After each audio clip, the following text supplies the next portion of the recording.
In today's lecture, we will discuss applications of magnetic field and motion of a charged particle in uniform magnetic field. Applications of magnetic field. We can make electromagnets much stronger than a natural magnet by increasing the number of turns of wire around the electromagnet's core, the current through the wire, and the size of the iron core.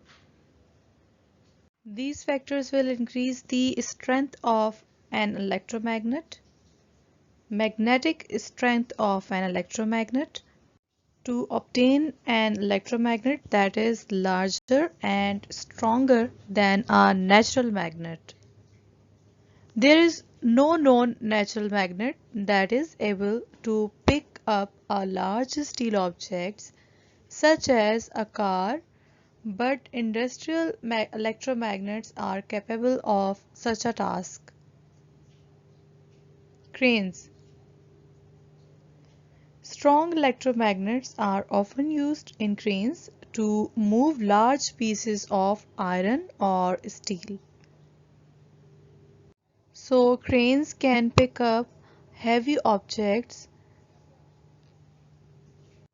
of iron or steel because cranes are made up of strong electromagnets.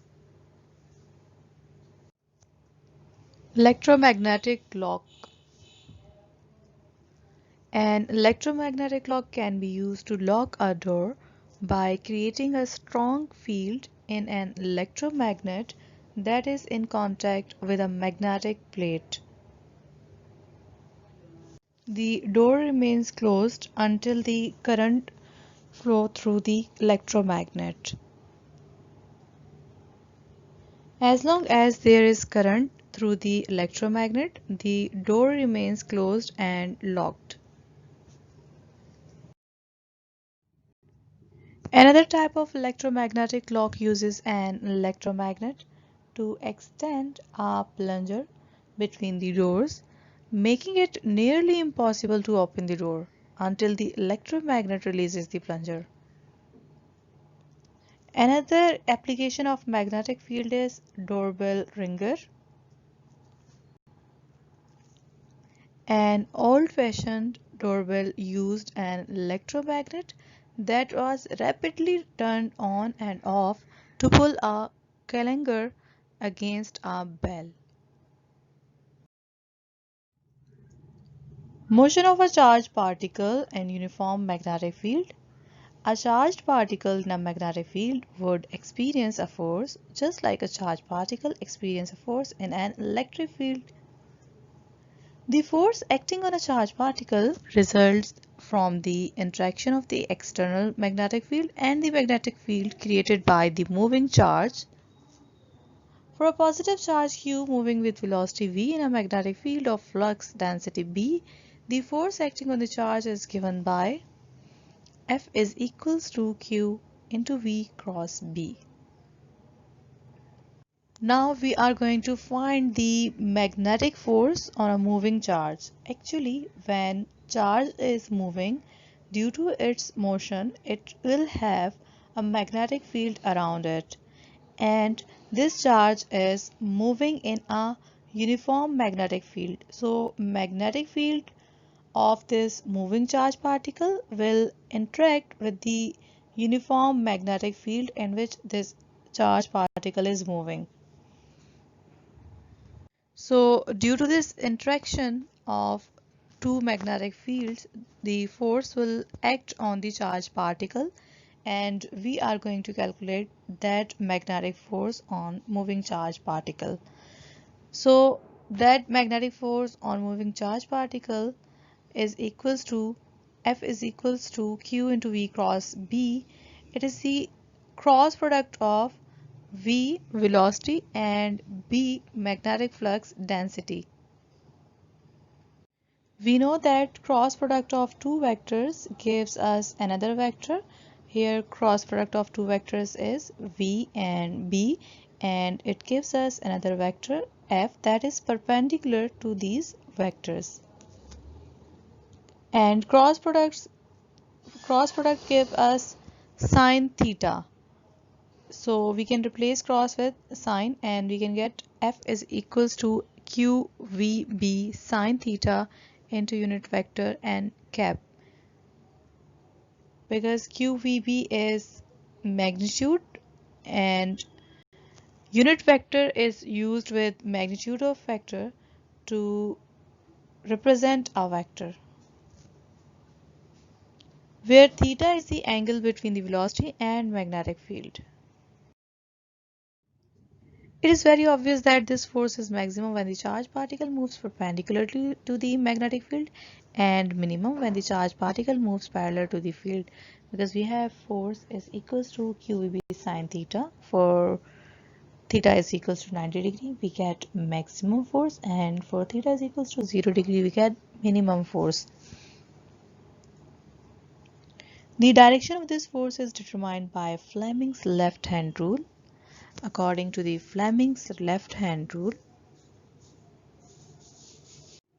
the thumb and first two fingers of left hand are set at right angle. So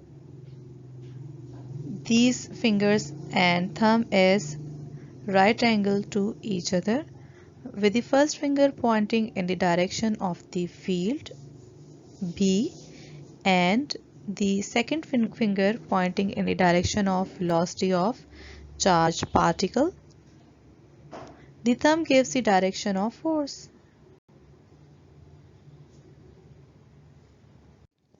In this figure, cross represent that field, magnetic field is inside the screen or page. B is inside. And we have a positive charge Q given with velocity V, and we want to calculate the force on this charged particle. So we will use Fleming's left hand rule. You can set your fingers according to the Fleming's left hand rule and set your second finger of left hand in the direction of velocity and first finger in the direction of magnetic field. You will get the direction of force by the help of your thumb. At all the points you can calculate the direction of your force, because direction of your force is towards the center. That's why this charged particle will move in a circular path.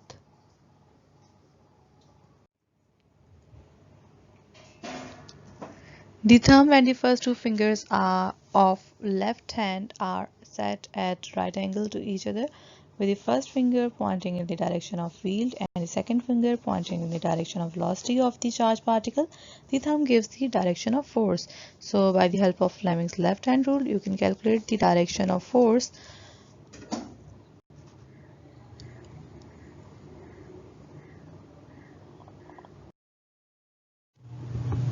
As the force is always perpendicular to the direction of velocity, so charged particle follows a circular path. When the angle between magnetic field and velocity is less than 90 degrees, then charged particle moves in a spiral path. The vertical component of velocity of charged particle moves it in a circular path, and the horizontal component of charged particle moves it on horizontal axis. That's why charged particle moves in a spiral path.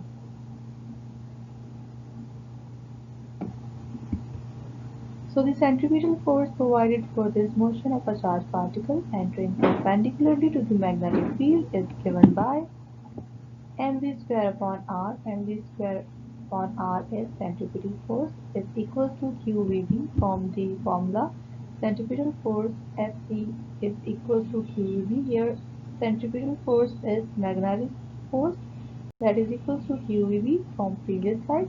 So F see that is mv square upon r is equal to qvd.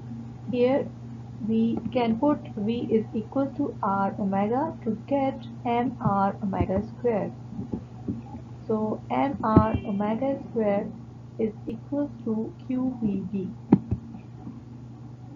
We can put v is equals to r omega and we get omega is equals to qb divided by m, as t is equals to 2 pi divided by omega. Omega is angular velocity. Putting the value of angular velocity omega is equals to qb divided by m in this equation, we get t is equals to 2 pi m divided by qb, as we know that frequency is equals to 1 divided by t time period. Putting the value of t time period, we get f is equals to qb divided by 2 pi m, where t is the time period of charged particle and f is the cyclotron frequency. Determination of charge to mass ratio for an electron. The circular motion of electrons shot perpendicularly into a magnetic field can be used to determine its charge to mass ratio. Using the equation mv square upon r is equals to evb from previous slide, we can rearrange this equation to get E by m is equals to v by br. Let's say equation number 1. Practically, we shot beam of electrons into a magnetic field of known value, so B is known. Radius of electron can be measured by making their path visible by colliding them with a gas like hydrogen or helium in a tube placed in uniform magnetic field. Electrons excite the atoms of gas and their de-excitation causes emission of visible blue light, so the path is visible. For the velocity of electrons, their kinetic energy is measured by passing them through a potential difference of known value. Kinetic energy is equals to work done. Kinetic energy is equals to half mv square and work done is equals to E into V. E is charge of electron and V is potential. Let's say equation number 2. Squaring both sides in equation number 1. In previous slide we have E square divided by m square is equals to v square divided by b square into r square. Putting the value of v square from equation number 2 in equation number 1. Here we get E square divided by m square is equals to 2ev divided by m into 1 upon b square into r square. We get E divided by m is equals to 2v divided by b square into r square. From this we can get charge to mass ratio of an electron. So from this equation we have B. B is always known. A radius we can calculate and potential difference is also known value. So by putting all the known values we can get charge to mass ratio of an electron. Let's say equation number A. So from equation number A we can easily get the charge to mass ratio of an electron. Velocity selector method. If a charged particle passed through a region where both electric field and magnetic fields are acting such that two forces may balance each other. Here we have generated an electric field. We have a positive charge plate and a negative charge plate, and we know that direction of field is from positive charge plate towards the negative charge plate, represented by blue arrowheads. And we have also generated magnetic field perpendicular to this electric field and represented by this dot, and dot means magnetic field is out of the screen or out of the page. represented by B. So when a charged particle moves through this field, when the electric field and magnetic field are balanced, so the charged particle is undeflected. It moves and passed through this field region without showing any deflection, represented by red arrowhead, when the electric field and magnetic field both balance each other. In this condition, electric field force and magnetic field force are equal to each other. So Fe is equals to Q into E, and Fm magnetic force is equals to QVB, and we get V velocity is equals to E divided by B.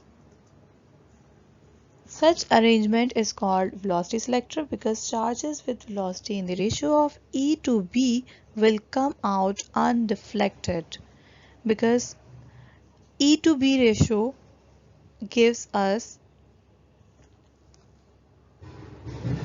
velocity of charged particle that is undeflected. So in a beam, all charged particles do not move with same velocity, so we can separate charges with desired velocity by the help of this formula.